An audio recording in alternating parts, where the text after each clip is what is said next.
Welcome to CMA Tamil channel. நம்ம material cost ஃபுல்லாக முடிச்சிட்டோம் இல்லையா? நிறைய பேர் ஃபாலோ பண்ணுறீங்கன்னு நினைக்கிறேன்.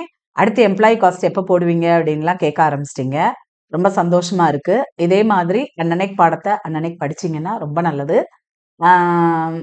நானும் முடிஞ்ச அளவுக்கு எப்பப்போ டைம் கிடைக்குதோ உங்களுக்கு போடணும்னு தான் நினைக்கிறேன். ஸோ பட் ஒன்று மட்டும் உங்களுக்கு சொல்லிக் கிடக்குன்னு ஆசைப்படுறேன். என்னன்னா, எப்பவுமே யாரையும் நம்பாதீங்க. நம்ம ஒரு ப்ரொஃபஷனல் கோர்ஸ் படிக்கிறோம்னா நம்மளை மட்டும்தான் நம்ம நம்பணும். ரைட்டா? அதனால நான் வீடியோ போட்டுட்டே இருக்கேன், நீங்க பார்த்துட்டே இருங்க. பட் அதை மட்டும் நம்பிட்டு இருக்கக்கூடாது. இன்னும் நீங்க உங்களோட ஓன் இன்ட்ரெஸ்ட்ல நீங்க எடுத்து படிச்சுட்டே இருக்கணும். அதுதான் என்னோட ஆசை. ஓகே, இன்னைக்கு நம்ம எம்ப்ளாயி காஸ்ட் பார்க்கலாம். எப்படி மெட்டீரியல் காஸ்ட் வந்து நமக்கு காஸ்ட் அக்கௌண்டிங் ஸ்டாண்டர்ட்ஸ் 6ஓ அதே மாதிரி எம்ப்ளாயி காஸ்ட் வந்து CAS 7. அப்ப இது எம்ப்ளாயி காஸ்ட்னா என்ன அப்படின்னு சொல்லுது. என்னன்னா, benefits paid are payable for the services rendered by the employees. அவ்வளவுதான்.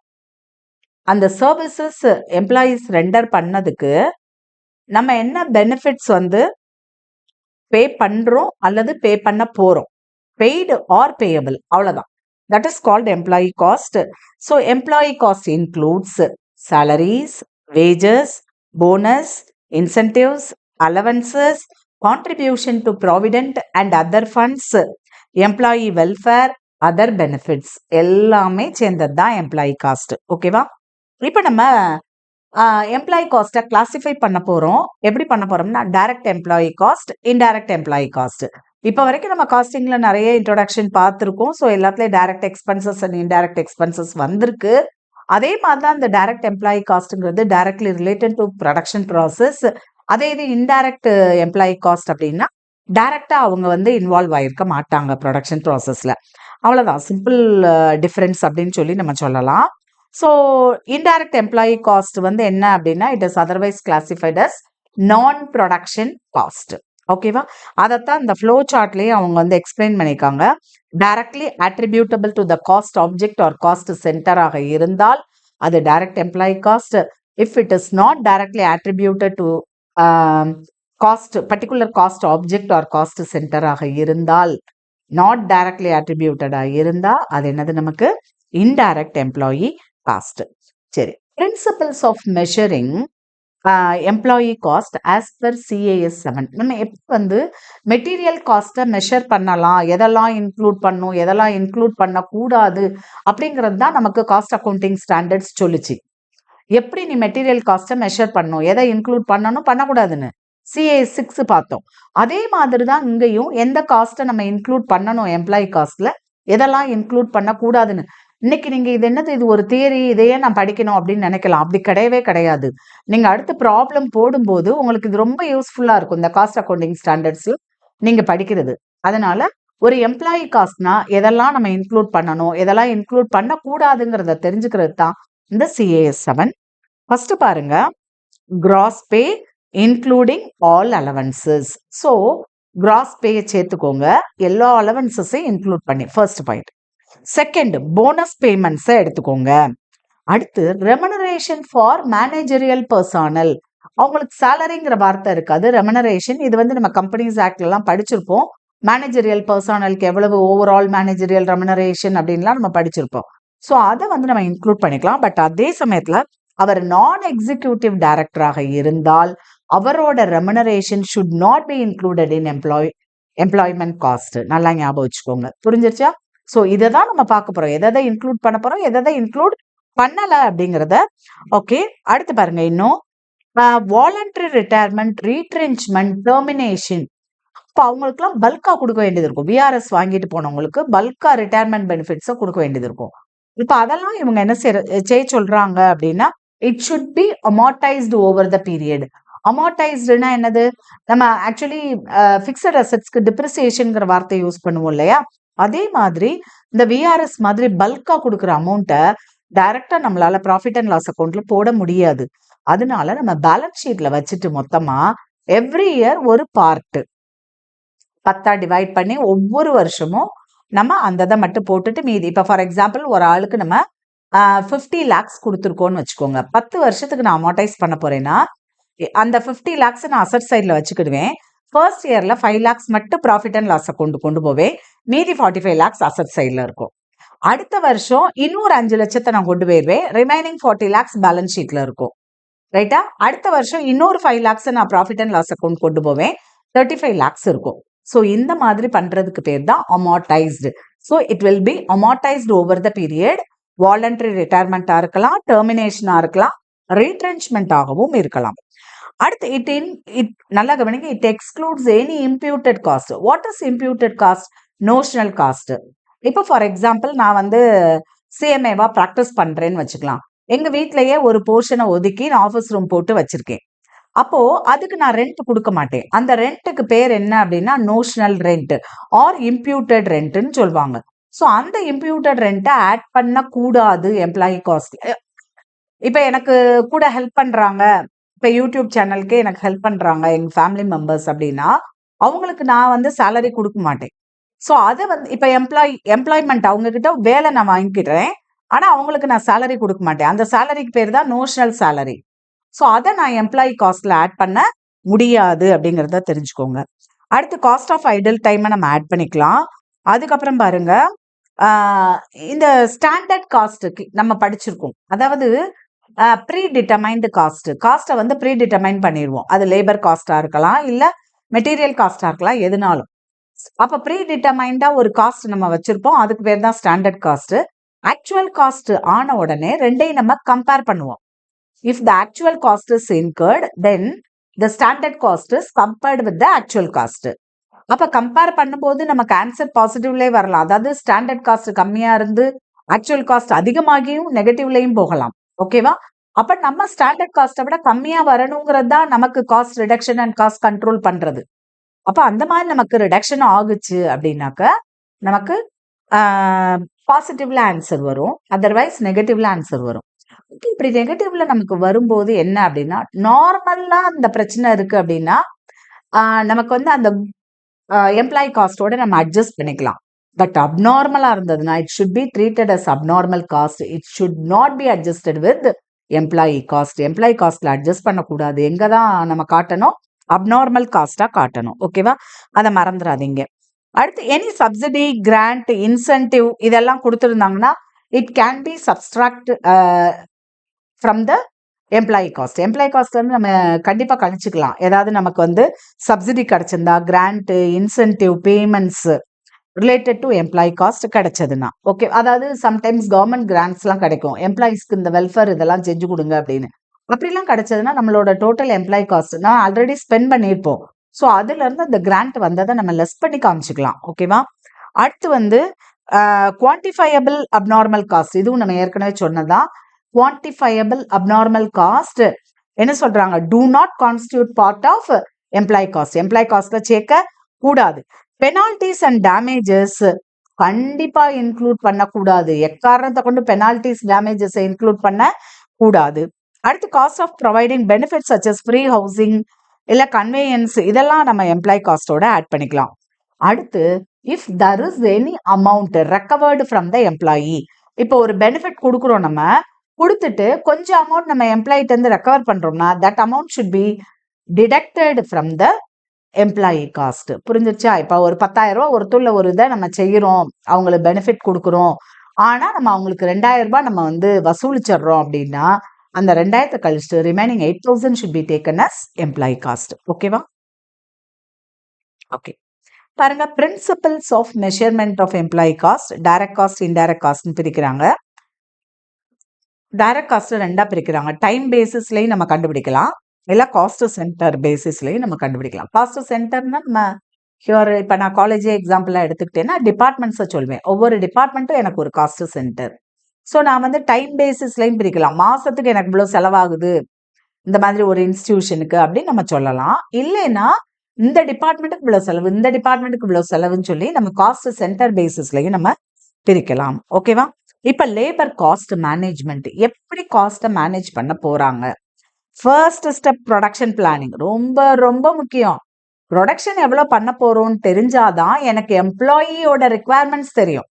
அதனால ப்ராப்பர் ப்ரொடக்ஷன் பிளானிங் ரொம்ப முக்கியம். ப்ரொடக்ஷனை பக்காவா நம்ம பிளான் பண்ணிட்டோம்னா போதும். Next one labour budget. இப்ப நம்ம லேபருக்கு பட்ஜெட் போட போறோம். எவ்வளோ லேபர் தேவை, யார் யாருக்கு நான் எவ்வளோ குடுக்க போறேன் அப்படின்னு பட்ஜெட் போடுறது. Third, labour standards. Standard should be set for labour cost. நம்ம ஏற்கனவே பார்த்தோம் இல்லையா? அதாவது மைனர் டிஃபரன்ஸ் வந்தது அப்படின்னா இட்ஸ் a நார்மல் டிஃபரன்ஸ். அப்நார்மலா வந்ததுன்னா it should be treated as abnormal cost. It should not be adjusted with employee காஸ்ட்னு பார்த்தோம் இல்லையா? ஸோ கண்டிப்பா லேபர் காஸ்ட்டுக்கு ஒரு ஸ்டாண்டர்ட் நம்ம ஃபிக்ஸ் பண்ண போறோம். லேபர் பெர்ஃபார்மன்ஸ் ரிப்போர்ட், அவங்களோட labour efficiency and utilisation report நம்ம கண்டிப்பா ரெடி பண்ணணும். அப்படின்னா தான் நம்ம கிட்ட காஸ்ட் கண்ட்ரோல்ல இருக்கும். ஒவ்வொரு லேபரோட எஃபிஷியன்சி என்ன அப்படிங்கிறது நமக்கு தெரியணும். அவரோட பெர்ஃபார்மன்ஸ் ரிப்போர்ட் வந்து நம்ம ரெடி பண்ணணும். The next one is incentive schemes. இந்த இன்சென்டிவ் ஸ்கீம்ஸ் வந்து எம்ப்ளாயீஸ்க்கும் பெனிஃபிட் ஆகணும், at the same time company கையை கடிக்கிற மாதிரியும் இருக்கக்கூடாது. ஸோ எம்ப்ளாயீஸ் சாட்டிஸ்ஃபை பண்ற மாதிரி இருக்கணும், அட் த சேம் டைம் கம்பெனியை பாதிக்க கூடாது. அந்த மாதிரியான இன்சென்டிவ் ஸ்கீம்ஸ் வந்து நம்ம ரெடி பண்ணணும். ஸோ இது வந்து it is one of the motivation methods to motivate the employees to increase the productivity or efficiency அப்படின்னு நம்ம சொல்லலாம். அடுத்து லேபர் காஸ்ட் அக்கௌண்டிங், கடைசியாக நம்ம காஸ்ட் அக்கௌண்டிங் ரெடி பண்ணுறது. So these are the labour management system அப்படின்னு சொல்கிறோம். அடுத்து பாருங்க, the roles played by each department. இதுக்கு இந்த காஸ்ட் கண்ட்ரோல், அதாவது எம்ப்ளாயி காஸ்ட் கண்ட்ரோலுக்கு நம்ம ஒவ்வொரு டிபார்ட்மெண்ட்டோட ரோல் என்ன, பங்கு என்ன அப்படிங்கிறத நம்ம பார்க்க போகிறோம். Number 1 is personal department. இவங்களோட வேலை என்னன்னா hiring, training and managing the work force. Higher பண்றது, அப்புறம் அவங்கள ட்ரெயின் பண்றது, அப்புறம் மேனேஜ் பண்றது, இதுதான் இவங்களோட வேலை. என்ஜினியரிங் டிபார்ட்மெண்ட் அப்படின்னா optimising the processes and work flows to enhance productivity. Work ப்ராசஸை வந்து ஒழுங்கு பண்றது தான் இவங்களோட வேலை, ரெகுலேட் பண்றது. அதாவது ஒரு வேலையை நம்ம பல விதமா செய்யலாம், 10 டைப்பா செய்யலாம் நம்ம. பட் எது மூலமா செஞ்சோம்னா நமக்கு குவாலிட்டி ஒர்க்கா இருக்கு, at the same time minimum டைம்ல நம்மளால பண்ண முடியும் அப்படிங்கிறதெல்லாம் பார்க்கறது தான் வந்து இந்த இண்டஸ்ட்ரியல் என்ஜினியரிங் டிபார்ட்மெண்ட்னு சொல்லுவாங்க. தென் டைம் கீப்பிங் டிபார்ட்மெண்ட், இது தெரியும், recording and tracking employee work hours. உள்ள வந்ததுல இருந்து அவங்க அட்டெண்டன்ஸ் போடுறதுல இருந்து கிளம்புற வரைக்கும் அவங்க எப்படி டைமை யூட்டிலைஸ் பண்ணாங்கிறத நம்ம பார்க்கறது. தென் payroll department, this department is responsible for dispersing employee compensation. ஓகேவா? it processes wages, bonus, incentives, reductions எல்லாத்தையும் இது வந்து சொல்லுது. then last one is cost accounting department, cost accounting போடுறதுக்கு. factors for controlling employee cost. இப்போ எப்படி வந்து நம்ம எம்ப்ளாயி காஸ்ட்டை கண்ட்ரோல் பண்ற ஃபேக்டர்ஸ் என்னது அப்படின்னா, number 1 assessment of man power requirements. கரெக்டா ஒர்க்லோட எழுதி வாங்கணும். எழுதி வாங்கி அந்த ஒர்க்லோடுக்கு எம்ப்ளாயீஸ் இருக்காங்களான்னு பார்க்கணும். அப்ப இல்ல, அதாவது சர்ப்ளஸா இருக்காங்கன்னா எடுத்து விட்டுறணும், எடுத்து வேற டிபார்ட்மெண்ட்ல போட முடிஞ்சா போடணும். இல்ல டெபிசிட்டா இருக்குன்னா எத்தனை எம்ப்ளாயி போட்டா மட்டும் போதும் அப்படின்னு அந்த மேன் பவர் ரிக்வயர்மெண்ட்ஸ் ரொம்ப ரொம்ப முக்கியம். Control over time keeping and time booking. நமக்கே தெரியாம ஓவரா எம்ப்ளாயிஸ் இருப்பாங்க, என்ன செய்யறாங்கன்னே தெரியாது, கொதன்னு ஓடிட்டு இருக்கும் வேலை. அப்படி இருக்கக்கூடாது. ஒவ்வொரு எம்ப்ளாயிக்கும் time keeping and time booking ரொம்ப ரொம்ப முக்கியம். வந்த உடனே அட்டெண்டன்ஸ், எத்தனை மணிக்கு உள்ள வந்தாங்கிறதுல இருந்து வெளியில எத்தனை மணிக்கு போனாங்க, அன்னைக்கு ஃபுல் டே அவங்க என்ன ஜாப் பார்த்தாங்கிறது வரைக்கும் நமக்கு தெரியும். Time and motion study. இன்னைக்கு ஒரு ஜாப் பண்றாங்க அப்படின்னா அதுக்கு வந்து எவ்வளோ டைம் எடுக்கிறாங்க, அந்த ஜாப் பண்றதுக்கு எவ்வளோ டைம் தான் வேணும், இந்த பர்டிகுலர் எம்ப்ளாயி எவ்வளோ டைம் எடுத்திருக்காருங்கிறது டைம் ஸ்டடி. மோஷன் ஸ்டடினா மூவ்மெண்ட், ஒரு இடத்துல இருந்து இன்னொரு இடத்துல மூவ் ஆகுறது. இப்ப நிறைய பேர் பாத்தீங்கன்னா அந்த அன்னெசரி மூவ்மெண்ட்ஸ்லயே அவங்க டைம் பூரா போயிடும், ப்ரொடக்டிவா எந்த வேலையும் பார்த்துருக்க மாட்டாங்க. இப்ப அந்த அன்னெசரி மூவ்மெண்ட்ஸ் எப்படி தடுக்கலாம்னு நம்ம படிக்கிறது தான் மோஷன் ஸ்டடி. அடுத்து control over Idol time and over time. யோசிச்சு பாருங்க, ஓவர் டைம்க்கு டபுள் த பே கொடுக்குறாங்கன்னா அந்த 8 hours ஃபுல்லா ஃப்ரீயா உட்காந்துட்டு அதுக்கப்புறமா வேலை பார்ப்பாங்க. இல்ல எனக்கு இன்னும் ஒர்க் முடியல, நான் ஓவர் டைம் பார்க்குறேன் அப்படின்னு. இப்போ எப்படி நம்ம ஓவர் டைமை கண்ட்ரோல் பண்ணலாம், ஐடல் டைமை கண்ட்ரோல் பண்ணலாம்? ஐடல் டைம் அப்படிங்கிறது என்ன அப்படின்னா, அவங்க வந்து எம்ப்ளாயி ப்ரெசென்ட் ஆயிருப்பாங்க, பட் ஜாப் இருக்காது.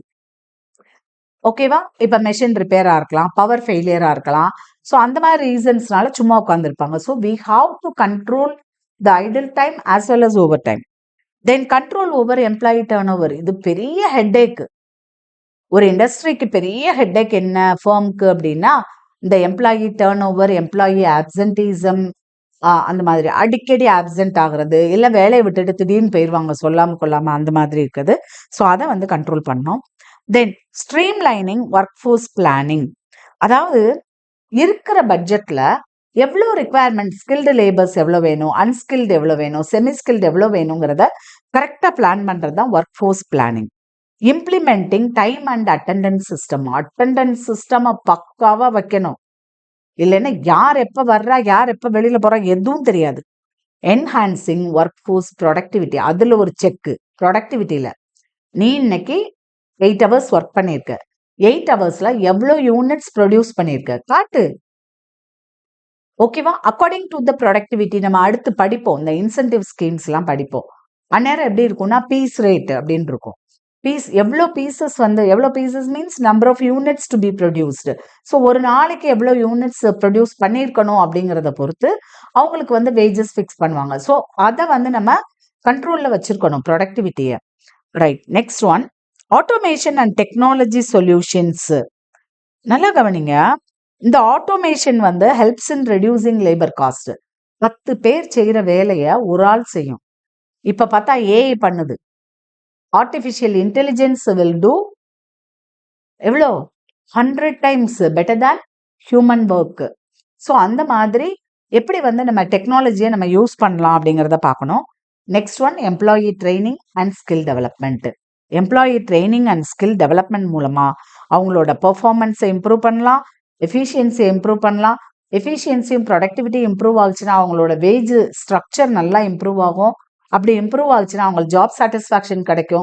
ஜாப் சாட்டிஸ்ஃபேக்ஷன் கிடைச்சதுன்னா எம்ப்ளாயி டர்ன் ஓவர் அண்ட் ஆப்சென்டிசம் குறையும். ஓகேவா?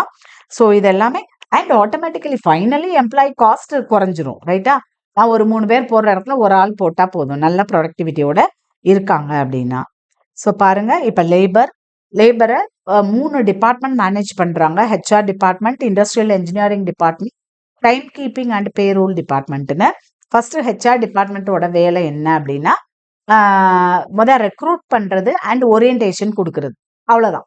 இப்போ சேஃப்டி கிளாஸஸ்லாம் நடக்கும். ஃபர்ஸ்ட் 1 வீக் நடக்கும். ஃபேக்டரியில் வேலை பார்க்க போறாங்கன்னா சேஃப்டி கிளாஸஸ் நடக்கும். ஹெல்மெட் போட்டு வேலை பார்க்கணுமா, அந்த கூலிங் கிளாஸ், இந்த வெல்டிங் ஒர்க் பண்றாங்கன்னா கூலிங் கிளாஸ். ஸோ எப்படி சேஃப்டி ப்ரொசீஜர்ஸ் என்ன செய்யணும் அப்படிங்கிறத சொல்லி கொடுப்பாங்க. Plus other orientation will be given. So அது எல்லாமே செய்யறது வந்து நமக்கு ஹெச்ஆர் டிபார்ட்மெண்ட்.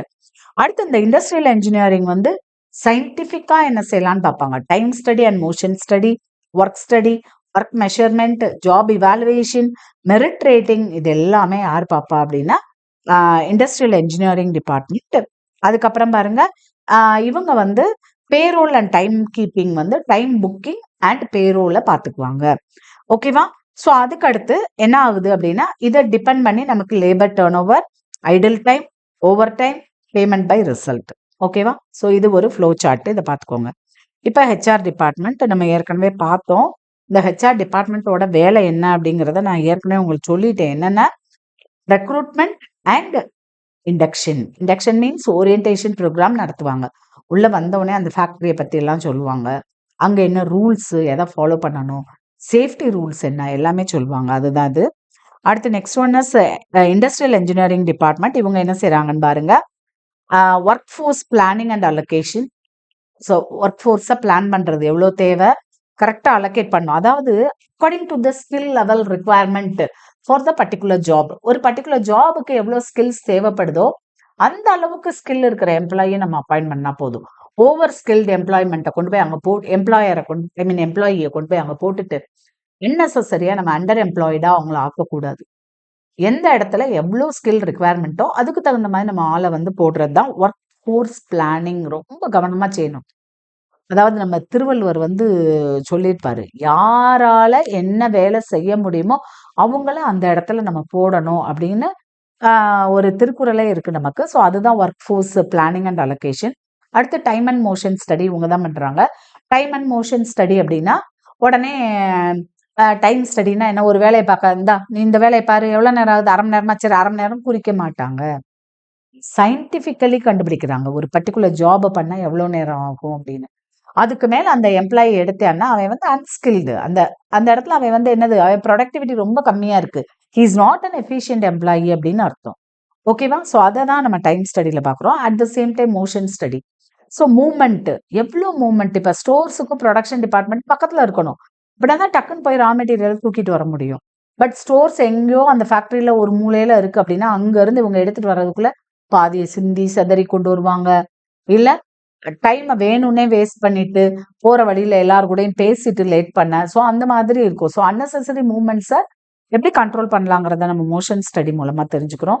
தென் ப்ராசஸ் ஆப்டிமைசேஷன். ஒரு ப்ராசஸ், அதாவது ஒரு ஒர்க் நடக்குது அப்படின்னா அதுல நிறைய ப்ராசஸ் இருக்கும்.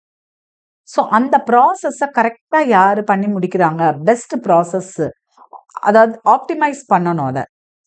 ஓகேவா? அதாவது ஒரு ப்ராசஸ் சீக்கிரமா முடியுமா இருக்கும், பட் காஸ்ட்லியா இருக்கும்.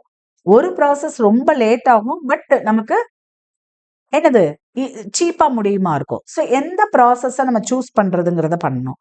Okay, next one is work study. அந்த ஒர்க் ஸ்டடியில இதே தான் சொல்லியிருக்காங்க. Time study, motion study, method study. Method study means nothing but the process தான். எந்த மெத்தடை எந்த ப்ராசஸை யூஸ் பண்ணா ஒர்க்கை வந்து நம்ம குவாலிட்டியா சீப்பா முடிக்க முடியும் வேமா அப்படிங்கிறத நம்ம பார்க்கணும். Work measurement. இப்போ இந்த டைம் ஸ்டடினா என்ன அப்படிங்கிறத கொடுத்துருக்காங்க. Motion study, improvement of the movements required to perform a task. ஓகேவா? அடுத்து பாருங்க, work measurement, systematic and scientific method used in industrial engineering to analyze, quantify and optimize the time required to perform a specific task or job. எப்படி ஒரு scientific method use பண்ணி ஒரு particular ஜாபை measure பண்றாங்க, quantify பண்றாங்க, analyse பண்றாங்க, optimise the time required, இதெல்லாம் பண்ணி கண்டுபிடிச்சு வச்சிருக்காங்க. இதுல யாராவது ஒரு எம்ப்ளாயி போய் ஏமாத்த முடியுமா? யோசித்து பாருங்க. பெரிய பெரிய கம்பெனிஸ்லாம் வேலை பார்த்தோம்னா கண்டிப்பா ஏமாத்த முடியாது. அவங்களுக்கு தெரியும் இந்த வேலை பண்ணி முடிக்க எவ்வளவு நேரம் ஆகும்னு. Job evaluation. இந்த ஜாப் இவாலுவேஷன் என்ன அப்படின்னா, it is necessary for the management of any organisation. யாருக்குனாலும் இந்த ஜாப் இவாலுவேஷன் ரொம்ப முக்கியம். ஒரு பர்டிகுலர் ஜாபுக்கு நல்லா கவனிங்க, proper wage and salary structure for various jobs. இந்த ஜாபுக்கு என்ன மாதிரியான சேலரி ஸ்ட்ரக்சர் வைக்கணும், வேஜ் ஸ்ட்ரக்சர் வைக்கணும் அப்படிங்கிறத நம்ம வந்து ஜாப் இவாலுவேட் பண்ணி தான் நம்ம பண்ண முடியும். இந்த ஜாப் இவாலுவேட் பண்றதுக்கு நிறைய மெத்தட்ஸ் யூஸ் பண்றாங்க. Point ranking method. ஒவ்வொரு ஜாபுக்கும் இவ்வளவு பாயிண்ட்ஸ் வச்சிருப்பாங்க. Depending upon the points the salary will be fixed. ஓகேவா? இது வந்து பாயிண்ட் ரேங்கிங். செகண்ட் ஒன் வந்து ranking method. Rank, relative ranking கொடுப்பாங்க. இதை விட இது கஷ்டமான ஜாபு, இல்ல ரொம்ப ஸ்கில்ஃபுல் ஜாபு, இதை விட இது ஸ்கில்ஃபுல் ஜாபு அப்படின்னு ரேங்க் போட்டுருவாங்க. ஃபர்ஸ்ட் ரேங்க்குக்கு higher pay will be paid. கடைசியா இருக்கிற ஜாபுக்கு low pay will be paid. அடுத்து கிரேடிங் மெத்தட். கிரேடு கொடுப்போம் இல்லையா, A grade, B grade, C கிரேடுன்னு கொடுத்துக்கிட வேண்டியதான். Next one is merit rating. Merit ரேட்டிங்கிறது வந்து ரேட்டிங் ஆஃப் த ஜாப். ஜாபை நம்ம ரேட் பண்றது. ஸோ